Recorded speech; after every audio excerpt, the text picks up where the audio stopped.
हाय दोस्तों, कैसे आप लोग। मैं उम्मीद करता हूँ आप लोग ठीक होंगे। ये वीडियो पहले आप देख लीजिए।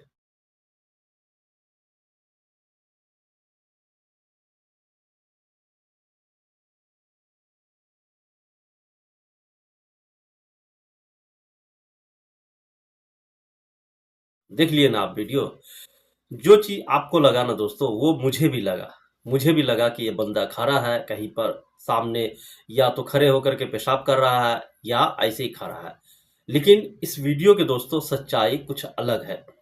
ये बंदा अभी जिंदा है या मर गया उसकी तो कोई खबर नहीं है। लेकिन जैसे मेरे व्हाट्सएप पे ये वीडियो आया, मुझे भी शौक लगा कि लोग कमाने खाने आते हैं परिवार को छोड़ के यहाँ, और इस तरह से दुनिया छोड़ के चले जाते हैं अपने काम में। हालांकि इसको यहाँ के अगर काम की भाषा में कहा जाए तो देखा जाए तो शहीद हो गया, है ना। परिवार के लिए तो शहीद ही हुआ ना, रोजी रोटी कमाने के चक्कर में तो शहीद ही हो गया।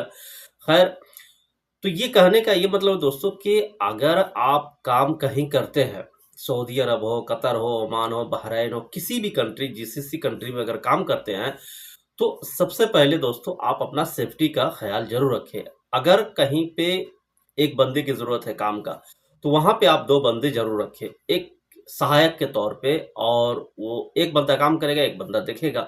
या तो दो दो बंदा की जरूरत है तो तीन बंदा लेके जाए। इसमें क्या होता है, देखिए, आपको कोई फोरमैन या इंजीनियर या फलाना ढिमकाना नहीं कहेगा कि आप ज्यादा बंदा लेके जाओ। वो सोचता है कि कम आदमी में ज्यादा काम कैसे हो जाए, ठीक है। उनकी नहीं सुनना है, आपको आपको खुद को सुनना है। देखिए, बड़े बड़े जितने कंपनी है ना सऊदी अरब में, उसमें सेफ्टी का बराबर सेफ्टी डिपार्टमेंट एक होता है।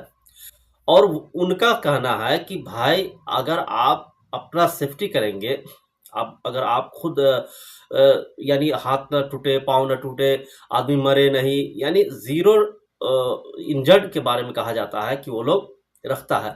तो आप वहाँ कंप्लेन करें कि सर, मेरे साथ ऐसे-ऐसे प्रॉब्लम है। अगर मैं अकेला काम कर रहा हूँ तो हो नहीं रहा है, 2 आदमी दे नहीं रहा है, फोरमैन या इंजीनियर। चूँकि सेफ्टी डिपार्टमेंट जो होता है ना, वो हेल्प करता है कभी-कभी। कभी-कभी तो सेफ्टी डिपार्टमेंट नहीं मिला रहता है। इंजीनियर जो कंस्ट्रक्शन इंजीनियर है उनसे, या जो भी डिपार्टमेंट है उनसे, उनको खुद कहा हुआ रहता है कि तुम चुप रहना, ठीक है? तुम खाली खड़े रहना, तुम्हारा पगार मिलता रहेगा। जो सेफ्टी वाला, बड़े-बड़े कंपनी में ऐसा नहीं है, उसका चलता है, जो सेफ्टी वाला का चलता है, वो जो कहता है वो मानता है। अब जैसे कतर का है, तो कतर पेट्रोलियम है, उसमें चलता है उसका। जैसे अरामको है, इसमें चलता है। सेफ्टी वाला जो कहेगा वो माना जाता है। लेकिन सब कंपनी में सेफ्टी वाले को सिर्फ सैलरी के तौर पे दिया जाता है। बस सैलरी दे रहा है और वो खड़ा है, बस उसका इतना ही काम रहता है और कुछ नहीं। लेकिन मैं एक 2012 के वाक़या बताऊँ कि 2012 में सीसीसी कंपनी है, जिसमें एक बंदा मर गया। हालाँकि देखिए, यहाँ अगर आप मर जाते हैं ना, उनका इंश्योरेंस होता है, सब होता है, लेकिन कंपनी इंश्योरेंस देने के लिए तैयार नहीं होता है। जब वो बंदा मर गया दोस्तों, मेरे सामने की बात है, मैं उसी एक कंपनी है निस्वा, जिसमें मैं काम कर रहा था। तो जो ऑफिस था उसके बाजू में ही जो मेट्रो, रियाद में मेट्रो बन रहा था ना, उसके बाजू में ही एक बड़ा स्टेशन बन रहा था। तो अभी भी है, अभी बन के तैयार हो चुका है शायद। तो वहाँ एक बंदा था, और वो नेपाल का था। वो जो है ना काम कर रहा था, तो वहाँ पे मिट्टी, वो नीचे था गड्ढे में, और ऊपर से मिट्टी और बहुत सारे पत्थर उत्थर गिर गया उसके ऊपर। अब वो काम कर रहा था, बैठा हुआ था, ये तो किसी को आइडिया नहीं। जो नीचे था उनका कहना है कि भाई मुझे नहीं पता, बैठा हुआ था, काम कर रहा था। हालांकि काम ही कर रहा होगा। सीसीसी वाला ने रिपोर्ट बना दिया कि वो अनसेफ काम कर रहा था, ठीक है। वहां पे अनसेफ काम कर रहा था, इसकी वजह से उसके साथ यह हादसा हुआ और वो मर गया। अब बताइए, वो सीसीसी वाले को तो कुछ गया नहीं, लेकिन उस बच्चे, उस आदमी के परिवार का तो बहुत कुछ चला गया। किसी का भाई रहा होगा, किसी का बाप रहा होगा, किसी का बेटा रहा होगा। तो यहाँ कंपनी जिम्मेदारी लेती नहीं है, ठीक है। बहुत करेगा तो आपको 10,000 रियाल दे देगा, जो आपका बेनिफिट बनता है थोड़ा सा मिला करके दे देगा। इंडिया के कितना बन जाएगा, मान लीजिए 2 लाख 3 लाख, इससे ज्यादा आपको नहीं देगा वो।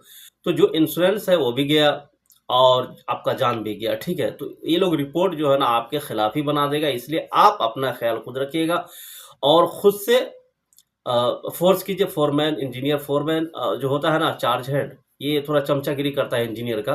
तो ये लोग सोचता है कि कम समय में ज़्यादा काम हो जाए, कम आदमी में ज़्यादा काम हो जाए। बहुत सारे फोरमैन जो सुपरवाइजर होते हैं ना, वो इस तरह का सोचता है। तो उनका नहीं सुनिएगा, भले आप उनसे 2 बात सुन ले, लेकिन उस पे दबाव डालिएगा कि मुझे इस तरह अकेला काम नहीं करना है। अब ये बंदा अकेले के चक्कर में चला गया, ठीक है, दुनिया से चला गया या बच गया होगा तो अच्छा ही बात है, ठीक है। तो कहीं भी काम कीजिए दोस्तों, पहले सेफ्टी अपना देखिएगा, ताकि आपको अपनी जान गंवानी न पड़े। काम के चक्कर में जान क्यों गंवाएगा कोई आदमी, ठीक है। दूसरा वीडियो देखिए आप, ये वीडियो आप देख लीजिए।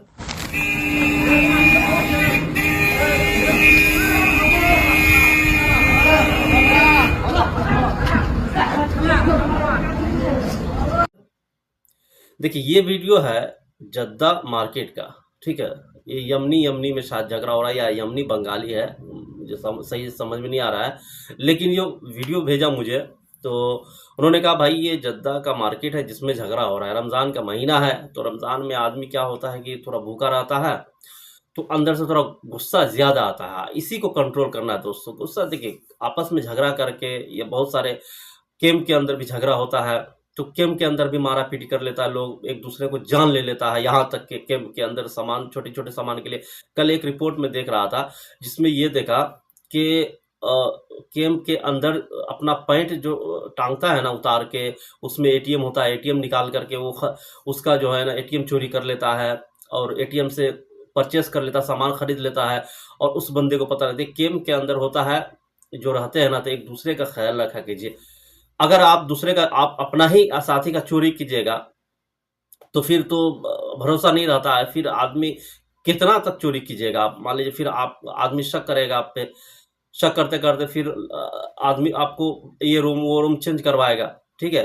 तो इससे अच्छा है कि भाई आप जो भी है कैंप के अंदर चोरी मत कीजिए, और किसी का एटीएम मत चोरी कीजिए, ठीक है। एटीएम चोरी करके आप उसका सामान खरीद लेते हैं, उसको पता नहीं चलता है, तो ये अच्छी चीज़ नहीं है। जो मैंने कल देखा, ये अच्छी चीज़ नहीं है, ठीक है। आप एक साथ में रहते हैं कैंप के अंदर, तो भरोसा रखिए एक दूसरे पे, और भरोसा दिलवाइए, ठीक है ना। किसी का सामान चोरी मत कर लीजिए। एटीएम चोरी करके आप सामान खरीद लेते हैं और उसको पता नहीं चलता है, चूँकि आदमी आता है ड्यूटी से और ऐसे ही टांग देता है किसी खिला में या कहीं पर भी, और आदमी सो जाता है। लेकिन चोर को तो नींद आता नहीं है, चोर तो सोचता है भाई हमको चोरी करना है, ठीक है। तो ये चीज़ है कि कैंप में रहिए, और आपस में झगड़ा तो बिल्कुल मत कीजिए। यहाँ सख्त कानून इसका खिलाफ है, ठीक है। झगड़ा लड़ाई आपस में मारपीट बिल्कुल मत कीजिए, ठीक है ना। और एक दूसरे का सहारा बन के यहाँ रहिए। जब तक एक दूसरे का सहारा बन के गल्फ में नहीं रहिएगा, तब तक कि आप सही से जिंदा नहीं रह सकते, ठीक है। यहाँ कोई आपका परिवार नहीं है। यहाँ दोस्त फिलिपीनी को बनाना पड़ता है, यमनी को बनाना पड़ता है, तो बना करके आपको रखना होगा, ठीक है। नहीं तो फिर आप कहीं भी इस तरह से जॉब नहीं कर सकते, फिर आप जिंदगी भर चोरी ही कीजिएगा, ठीक है ना। तो ये कुछ अपडेट थी दोस्तों, मिलते हैं नेक्स्ट वीडियो में। Thank you.